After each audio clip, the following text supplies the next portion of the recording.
সবাইকে এই চ্যানেলে স্বাগত। সম্রাট মোহাম্মদ শাহের সময় মোগল সাম্রাজ্য থেকে তিনটে বড় বড় এরিয়া আলাদা হয়ে যায়। এখানে হায়দ্রাবাদ, এখানে অবধ আর এই বাংলার এরিয়া।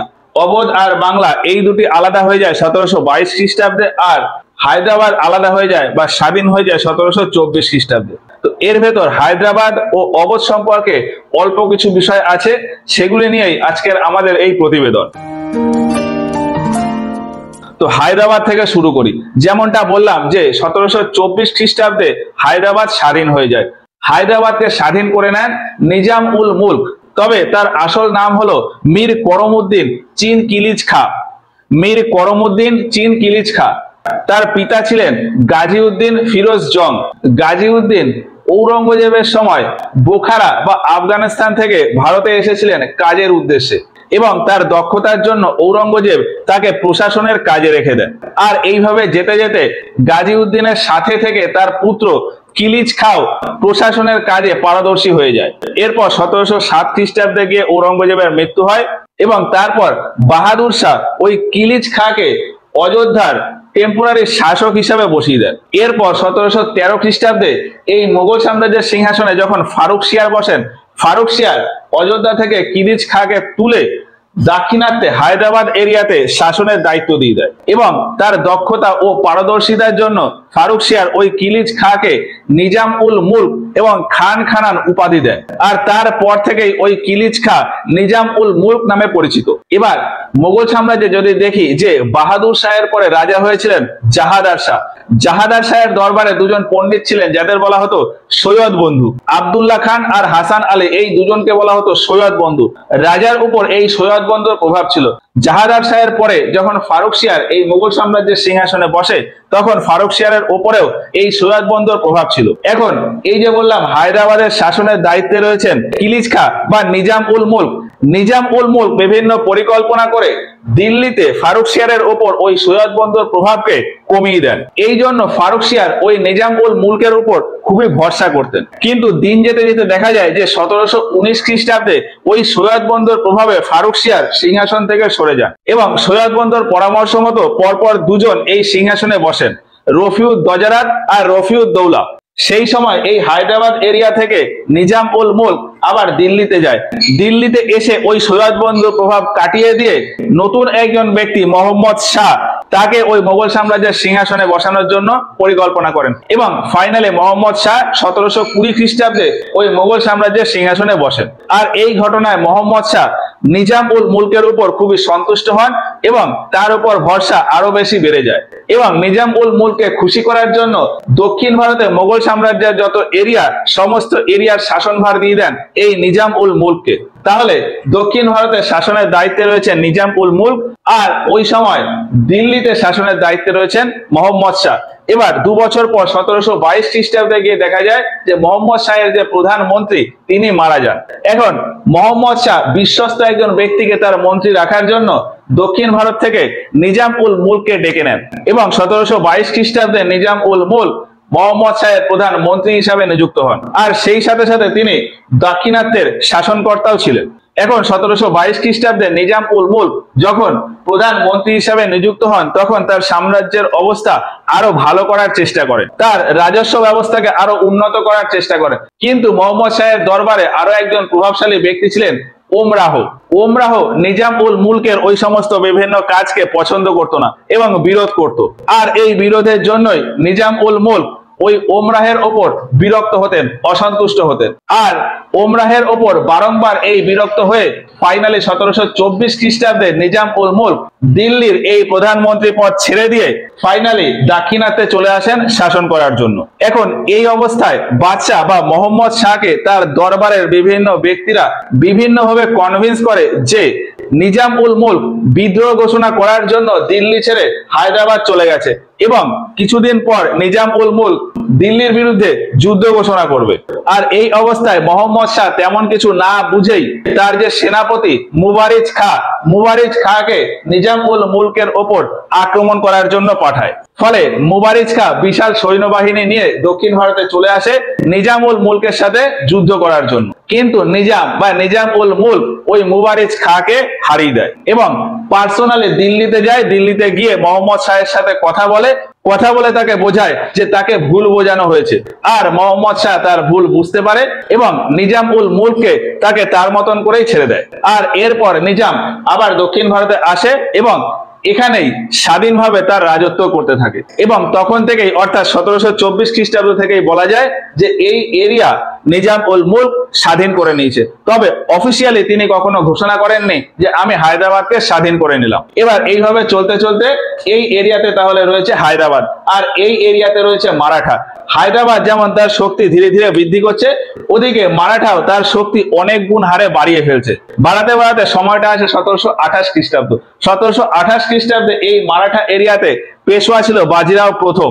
বাজিরাও প্রথম এই হায়দ্রাবাদের ওপর আক্রমণ করে। হায়দ্রাবাদের অনেকটা এরিয়া মারাঠার দখলে নিয়ে নেয়।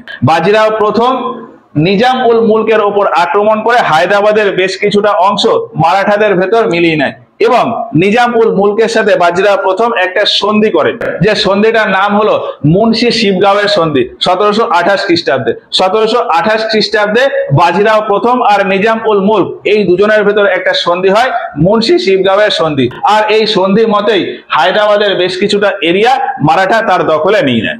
আর এইভাবেই অনেকটা সময় চলে যায় আর হায়দ্রাবাদ ধীরে ধীরে দুর্বল হয়ে পড়ে। আর্থিক দিক থেকেও দুর্বল হয়ে পড়ে, সৈনিক দিক থেকেও দুর্বল হয়ে পড়ে। আর এই দুর্বলতার সুযোগ নিয়ে নেয় ভারতে বিভিন্ন জায়গায় ছড়িয়ে থাকা ব্রিটিশ ইস্ট ইন্ডিয়া কোম্পানি। এবার ওই যে বললাম যে বাজিরাও প্রথম নিজামের ওপর আক্রমণ করেছিল, কিন্তু কেন আক্রমণ করেছিল? এমনি এমনি তো আর কেউ কারোর উপর আক্রমণ করে না। মারাঠারা সেই সময় একটা নতুন ধরনের ট্যাক্স নিত, যেটাকে বলা হতো চৌথ। মারাঠা তার সাম্রাজ্য বাড়ানোর জন্য চৌথ নামক একটা ট্যাক্স দিত, মানে তার সাম্রাজ্যের আশেপাশে যে সমস্ত এরিয়া রয়েছে সেই সমস্ত জায়গা থেকে চৌথ নামক ট্যাক্স দিত। যদি ট্যাক্স দিত তাহলে তাদের মতন করে ছেড়ে দিত, আর যদি ট্যাক্স না দিত তাহলে তার উপর আক্রমণ করে সেই জায়গা দখল করে নিত।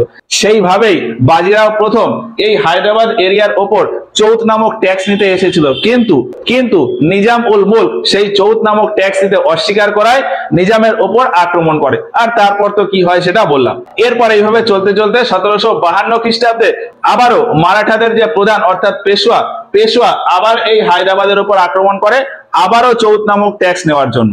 আর এবারেও বালাজি বাজিরাও এই হায়দ্রাবাদের যে প্রধান অর্থাৎ নিজামকে হারিয়ে তার সাথে ঝোলকির সন্ধি করে। আর এই ঝোলকির সন্ধি মতে হায়দ্রাবাদের যে বাকি জায়গা পড়েছিল তার থেকেও বেশ কিছুটা জায়গা মারাঠা তার নিজের নিয়ন্ত্রণে নিয়ে নেয়। তাহলে ঝোলকির সন্ধি 1752 খ্রিস্টাব্দ, মুন্সি শিবগাঁওয়ের সন্ধি 1728 আর ঝোলকির সন্ধি 1752।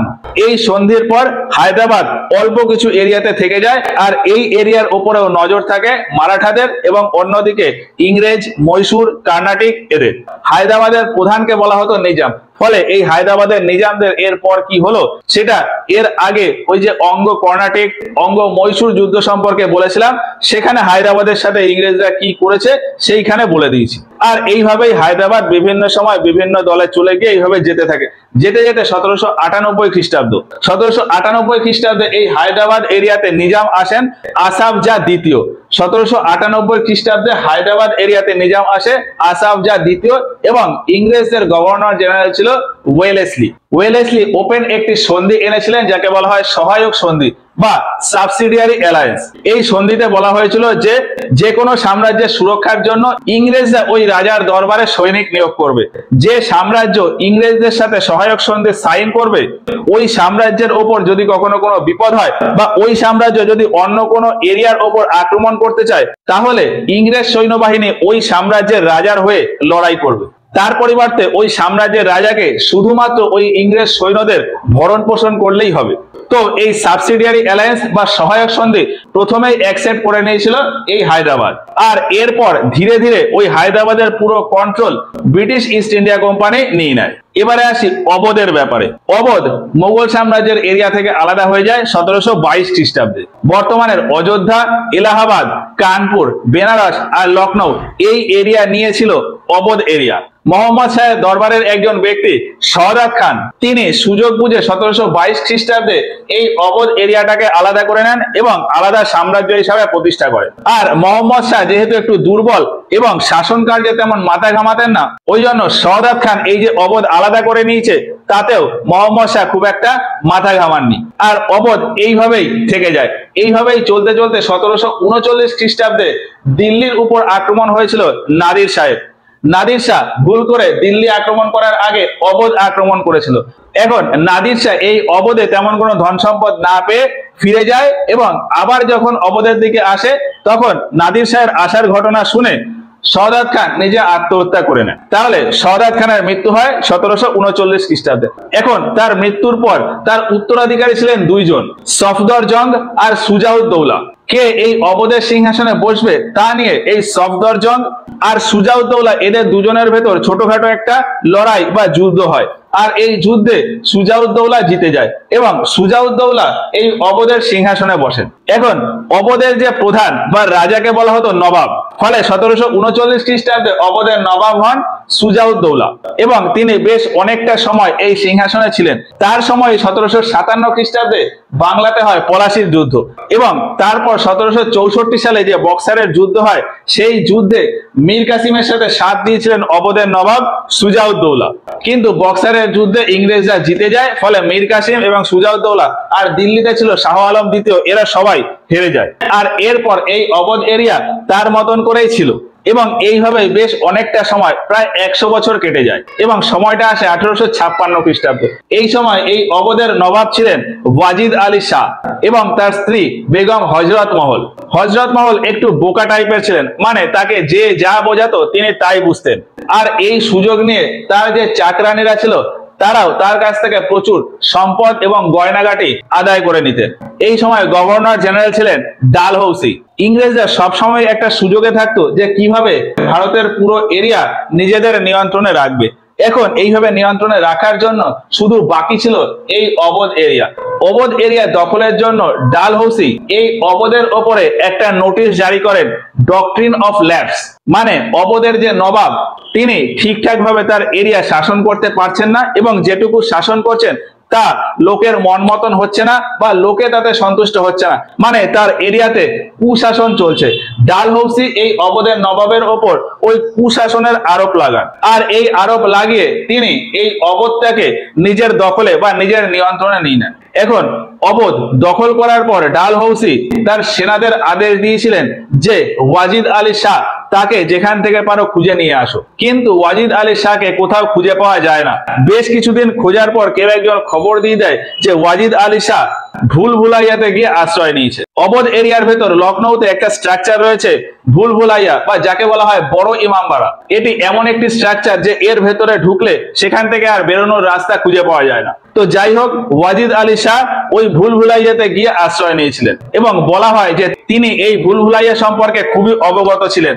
তিনি যদি এই ভুলভুলাইয়াতে ঢুকতেন সেখান থেকে ঠিকই বেরিয়ে আসতে পারতেন, কিন্তু তাকে খোঁজার জন্য যদি কেউ ঢুকতো তাকে কেউ খুঁজে পেত না। এবং বলা হয় যে ইংরেজ সৈন্যরা এসে ওয়াজিদ আলী শাহকে এই ভুলভুলাইয়া থেকেই গ্রেপ্তার করেন। ওয়াজিদ আলী শাহের গ্রেপ্তার হওয়ার পেছনে ছোট্ট একটা কাহিনী আছে, যদিও এই কাহিনীর সত্যতা আমার জানা নেই, তবে যেটুকু কাহিনী জানা যায় সেটা বলি। অবধ বা লখনৌকে বলা হয় নবাবদের শহর এবং নবাবরা খুবই শৌখিন হতেন। তারা কোনো কাজই নিজে করতেন না, সমস্ত কাজ করার জন্য কর্মচারী ছিল, যেমন খাওয়ানো, জামা কাপড় পরানো, জুতো পরানো ইত্যাদি। সেই রকমই ওয়াজিদ আলী শাহ যখন ইমামবাড়াতে গিয়ে আশ্রয় নেন এবং দেখেন যে ইংরেজ সৈন্যরা তাকে ধরার জন্য আসছে, তখন তার সাথে যে চাকর ছিল সে ওয়াজিদ আলী শাহের একটা পায়ে জুতো পরিয়েছিল, অন্য পায়ে জুতো পরানোর আগে ওই চাকর সেখান থেকে পালিয়ে যায়। এখন নবাব যেহেতু নিজে কোনো কাজ করবেন না, ওই জন্য তিনি অন্য জুতোটা তার পায়ে আর তিনি পরেননি আর সেখান থেকে পালাতেও পারেননি। ওই জন্য ইংরেজ সৈন্যরা ওয়াজিদ আলী শাহকে ধরে নেন। তো যাই হোক, কুশাসনের আরোপ লাগিয়ে ডালহৌসি ওয়াজিদ আলী শাহ আর তার স্ত্রী হযরত মহল এদেরকে বন্দী বানিয়ে নেন এবং এই অবধের নিয়ন্ত্রণ কোম্পানির দখলে নিয়ে নেন। তো এই হলো হায়দ্রাবাদ এবং অবধ নিয়ে অল্প কিছু বিষয়। এরপর বাকি রইল বাংলা।